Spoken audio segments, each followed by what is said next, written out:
dans ces conditions, ne faites pas d'illusions.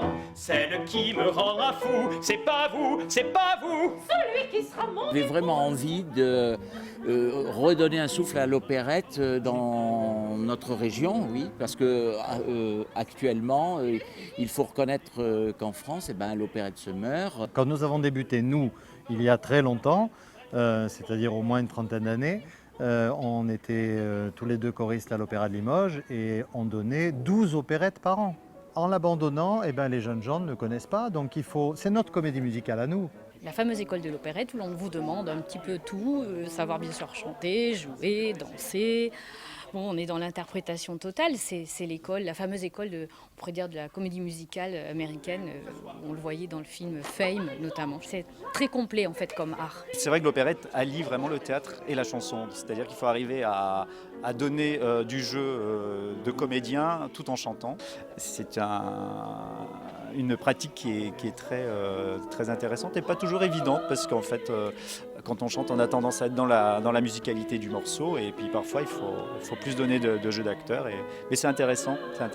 Tout est mélangé à l'opérette, ce qui est beaucoup moins vrai à l'opéra où on peut se contenter quelquefois de savoir juste bien chanter et interpréter ses rôles. Ici c'est pas du tout vrai, donc c'est quelque chose de très exigeant et du coup croiser des artistes qui ont des grands niveaux théâtraux. C'est très enrichissant. C'est enrichissant et ça porte aussi. Ce qui est comique, on le sait, en fait, il faut que ce soit réglé, que ce soit très rigoureusement réglé, oui. Mais le plus difficile, c'est d'être drôle, en fait, pas d'être émouvant et triste. Il y a eu l'opérette romantique, parce que c'était la période romantique, post-romantique, et puis après les années 20-30, où d'un seul coup c'est devenu de l'opérette musical, de l'opérette chanson, donc c'est les Maurice Chevalier, c'est tous ces gens qui s'en sont emparés, jusqu'à nos jours où il y a eu effectivement tous ces gens qu'on cite qui ont fait tous quasiment de l'opérette, parce que c'est joyeux, et comme disait je ne sais plus qui, l'opérette c'est un opéra qui finit bien.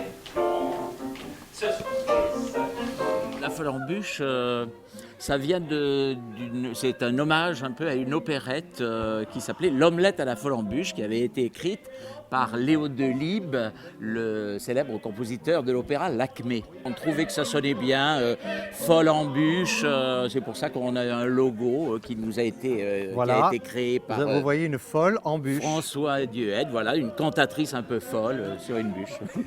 C'est une association qui est inscrite à Limoges, donc qui est soutenue par la mairie.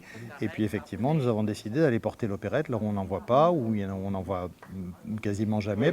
C'est pas vous, c'est pas vous, Les familles de Limoges se sont réunies en une plus grande famille. Nous avons dans le groupe des artistes issus de la Java des Gaspard, de la femme Bilboquet, de l'opéra, puisqu'il y a des gens aussi, qui sont dans les chœurs de l'opéra, oui. Et qui sont aussi des solistes de temps en temps, ici et là.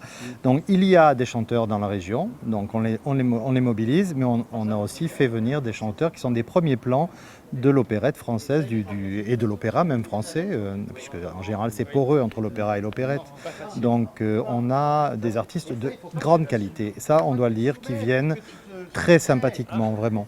Moi, mon métier, c'est artiste lyrique, donc je chante de l'opérette, de l'opéra, de l'oratorio, de la mélodie, de tout, tout ce qui concerne Tout le lyrique. pareil. Voilà. Je savais que ce serait une ambiance de travail vraiment bienveillante et drôle. Enfin, c'est un grand plaisir de travailler dans des conditions pareilles. C'est le même plaisir pour moi qu'à l'opéra, où on va jouer, moi, mon dernier rôle à l'opéra c'était Spoletta, qui est un immonde salaud, et c'est un plaisir aussi, c'est le même plaisir en fait, c'est le plaisir du jeu, parce que finalement quand on joue un personnage léger ou torturé ou quoi qu'il soit, le plaisir il vient du jeu, il vient de coller au personnage et d'essayer de le faire vivre. Il y a quand même des jeunes qui sont dedans. Et c'est chouette d'entendre et de voir leur évolution, de savoir qui jouent à Paris, qui s'en vont à Marseille, qui sont à Lille. Enfin, c'est un petit peu tous les endroits de France qui sont réunis ici pour quelques jours, quoi.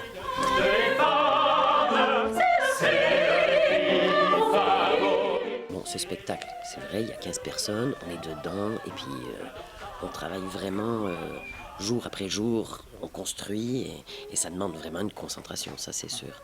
Mais c'est tout le travail en amont du festival, quoi, parce qu'il n'y a pas que cette pièce en fait. Il y a d'autres opérettes en un acte, des conférences, il il y a eu tout un travail. Nous donnons cette année 4 ouvrages d'Offenbach, puisque c'est le bicentenaire de sa naissance, c'est l'année Offenbach.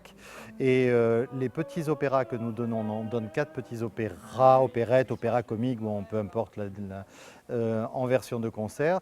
De toute façon, à l'époque, Offenbach, lui, avait des contraintes, vraiment. Il n'avait pas le droit de mettre plus de 3 personnes sur scène, pas de chœur, et un orchestre très réduit, voire un trio, voire, donc on n'est pas loin non plus du compte. Des pianistes, un violoniste aussi pour l'opérette J'adore ça que nous donnerons 2 soirs à Jean Gagnan à Limoges le 30 et le 31. Pour cette opérette-là, elle se passe dans les années 20. Je l'ai mise dans les années 50 parce que je trouve que c'est une époque très joyeuse, dans les costumes, dans une certaine légèreté, une certaine folie. J'aime bien cette opérette vaudeville aussi parce que c'est des chassés-croisés amoureux très légers, très drôles. Il n'y a pas de chœur, donc les masses chorales, pas besoin de les intégrer. Et puis pour ce qui est de moderniser les choses, non, j'ai changé 3-4 mots ici ou là, qui étaient très désuets, qui se sentaient les années 20 et qui même aujourd'hui ne sont même plus compris. 15 personnes. 15 personnes avec des rôles assez égaux, ce qui est assez étonnant dans l'opérette. Souvent il y a des premiers rôles, premiers comiques, là non. Ils sont quasiment tous au même niveau et personne n'est laissé de côté, tout le monde a quelque chose à moudre là-dedans. Donc ça, c'est vachement bien pour une opérette. C'est assez rare. C'est un travail très sérieux, mais c'est aussi beaucoup de travail en amont. Et c'est une mémorisation sans faille, si on peut. Donc là, ça demande vraiment un temps très déterminé pour faire tout ça et pour emmagasiner tout ce qu'on nous demande dans les différents domaines, et notamment aussi la mise en scène, mémoire. Moi, j'apprends d'abord la partition, Oui. voilà, le chant, et avec les paroles quand même, le texte parlé, puis après, avec les répétitions, c'est là qu'on voit la mise en scène. Et si vous voulez, les petits secrets, c'est même souvent contractuel. C'est-à-dire que dans nos contrats, il y a une clause qui marque toujours qu'on doit savoir nos rôles le premier jour de répétition par cœur. Voilà. Donc ça fait partie de notre métier, contrairement aux comédiens de théâtre qui souvent apprennent aussi leur rôle en le travaillant. Nous, on doit arriver le premier jour en sachant notre rôle par cœur, musique, théâtre. Voilà, ça fait partie de notre métier. Après, comme on ne connaît pas la mise en scène qu'il va y avoir, donc voilà. Oui, après, on s'adapte. Bon, il y a la drôlerie. Ça aussi, pour moi, c'est une chose que j'adore faire rire. Et puis, il y a le côté musical. Et en plus, ça demande quand même... celle-là, par exemple, des années 30, elle demande quand même des aptitudes vocales. Et à la fois, il y a de la place aussi pour des gens qui sont comédiens. Voilà, parce que Julie, par exemple, elle joue... elle n'est pas que comédienne, mais dans cette œuvre, elle joue une sorte de Sarah Bernard de l'époque. Et c'est extra. Et du coup, il y a la place pour tout le monde. C'est un régal, en fait. C'est très riche.